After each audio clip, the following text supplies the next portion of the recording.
Hey, Slater here, and today I'm here to talk about Tyler the Creator's Wolf Trilogy. An unofficial but still cool theory that many fans of Tyler have come to appreciate and talk about after all of the respective projects have been released. I've seen this trilogy talked about on many forums and online places for discourse alike, but some of the main resources I used while writing the script for this video include a 2013 Vice article by Ryan Boswell, the always helpful genius.com, and of course some Tyler subreddit theory posts as well. All of which are linked in the description of this video if you want to check them out for yourself. Now, if you don't know what trilogy I'm talking about, allow me to explain. There's a trilogy story connecting all of Tyler's projects, Bastard, Goblin, and Wolf, together in one cohesive narrative. When it comes to characters, Tyler uses his alter egos in this trilogy. We have Tyler himself, Dr. TC, Wolf Haley, Ace the Creator, and Tron Cat. There's also a fictional character Sam and Sam's girlfriend Salem, who we'll get into as I talk about. I'm saying, you know, like, all I ever told you to do is blow up, don't go down, you know?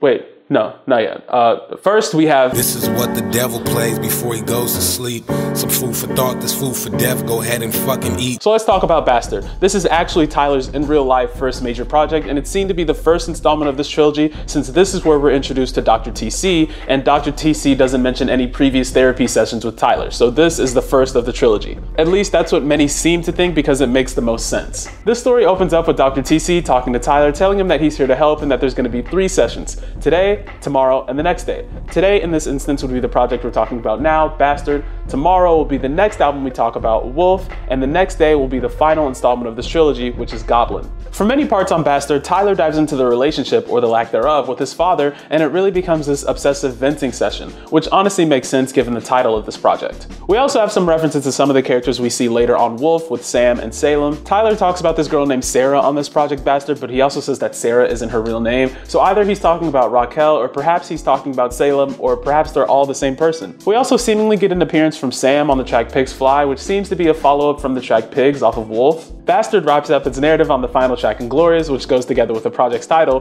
Inglourious Bastard, referencing Quentin Tarantino's film Inglourious Basterds. Tyler contemplates ending himself over the depression of not having a father figure and considers letting the bullet play hero while talking to Dr. TC in his session. Bastard ends with an unambiguous bang, and without the context of the other albums, we're not really sure what we're supposed to think about this. Now we're at I'm saying, you know, like, all I ever told you to do is blow up, don't go down, you know? Which is an album that released in 2013, 4 years after the release of Bastard and 2 years after the release of Goblin. We know that Wolf is the story of Wolf Haley being dropped off at this place called Camp Flognaw, which both words backwards say Golfwang, and if you then switch the first letters of each word, you get Wolfgang. Wolf is introduced into this character Sam, and Samuel immediately tells Wolf to, stay the fuck out of his way. That's a really good representation of how Wolf and Sam's relationship is going to be during the story. Sam is the main antagonist to Wolf Haley in this fictional story. Think of Sam as the Gary to Wolf's Ash Ketchum, or as I named Gary in my recent run of the Pokemon game, Kentrell. In Jamba, we have Wolf rapping with Haji, but then at the end of the track, Haji mentions, "Here comes this dude Samuel." And then we have the next track, Cowboy, which is rapped from Sam's perspective, as we can tell by these certain lyrics saying, grabbing Salem and Slater and going around riding bikes. And at the end of Cowboy, Wolf says, "Whoa, who is that?" talking about Salem, in which Sam mentions, "That's my girlfriend, Salem, stay the fuck away from her, alright?" And then we have a couple of tracks giving us some more information into the character Sam. Awkward talking about how Sam and Salem first met and their first date. Slater talking about Sam's bike and how he loves to put Salem on the handlebars, the wind blowing her hair and having a good time with her. And 48 talking about Sam's drug dealing business and how he's messing up the lives of others but tries to justify it by the money that he's pulling in. Finally, on the last part of the 10th track, Beamer, we see Wolf fulfilling on his interest in Salem as he's starting to flirt with her, telling her to take a chance with a nigga like him because Wolf knows that Salem isn't very happy with Sam. Of course, when Sam gets back from his drug dealing run and he hears about this after he specifically told Wolf to stay away from Salem, he's pissed. Which inspires the song IFHY, which stands for I Fucking Hate You. Sam talks about some of his insecurities in his relationship with Salem and how he wouldn't be able to continue living on if Salem were to leave him and choose Wolf instead. Continuing to learn even more about Sam, we get the track Pigs, in which he talks about his background and how he was bullied and how he ended up killing his bullies. Then things seem to get really violent on Parking Lot as Sam and his loiter squad plan on teaming up to finding Wolf and killing him after he's talking with Salem. Sam then joins in on the end of Rusty to kill Earl Sweatshirt in an attempt to intimidate Wolf, which then leads to the all-out war of Trashwing, followed by the sort of resolve and calm Tree Home 95. Finally, Wolf comes to a close at the end of Tamale, where Tyler gets caught masturbating and gets sent to Dr. TC for another therapy session. He reflects on his experiences at Camp Flognaw, his life, and most importantly, his grandmother's death and the toll that took on him on the song Lone. This is a reference to the album's title, when you put it together, like Lone Wolf, which only continues the pattern that we see on outros of this trilogy. The last line of Wolf goes by him saying if he ever saw Samuel, he'd kill him, which is probably something that wouldn't help considering he's already been sent to a camp by his therapist, which leads us into the next part of this trilogy. Alright, so now we have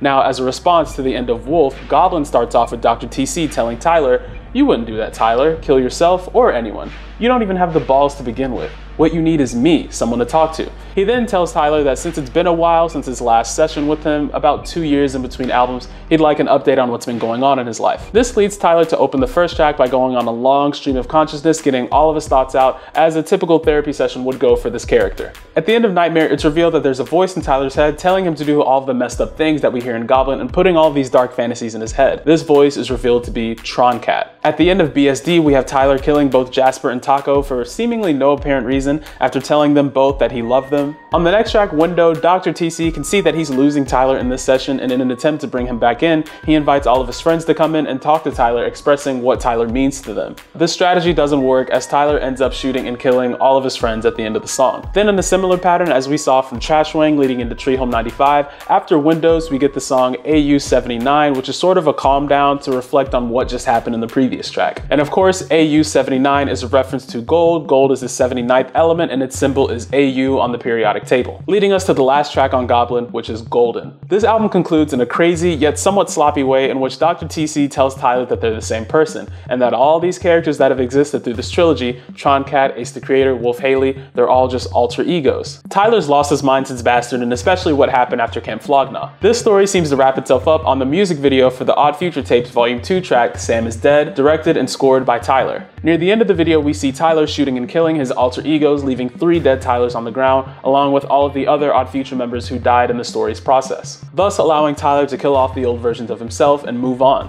And this concludes the Wolf trilogy. If I missed out on any important details, please be sure to let me know and help out in the comments. I want to be able to help people understand this trilogy, but since it is just a theory and Tyler himself has left it up to the interpretation of his fans, it is possible that I missed some plot points or maybe some minor details along the way. This trilogy is also not the most well put together and not the most cohesive, and it does have some plot holes, so if something doesn't immediately make sense to you whenever you go back and listen, that's okay. Thank you so much for watching. I hope you enjoyed. Be sure to like, comment, and subscribe to show support. And until next time.